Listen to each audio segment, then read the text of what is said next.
Buksan natin para malaman natin yan. Demo na rin lang naman natin. Ano natin? Okay. Buksan natin para malaman natin yan.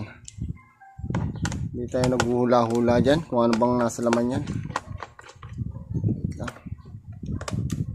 Baka maya maka-order din kayo ng ganito tapos kung ano lang ang laman, naka-local o ano. Isipin natin. Para bago kayo order din ng ganito, baka mabudol din kayo.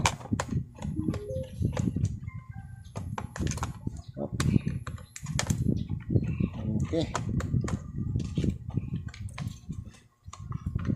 Yun. Dahil ganun na nga, isang battery.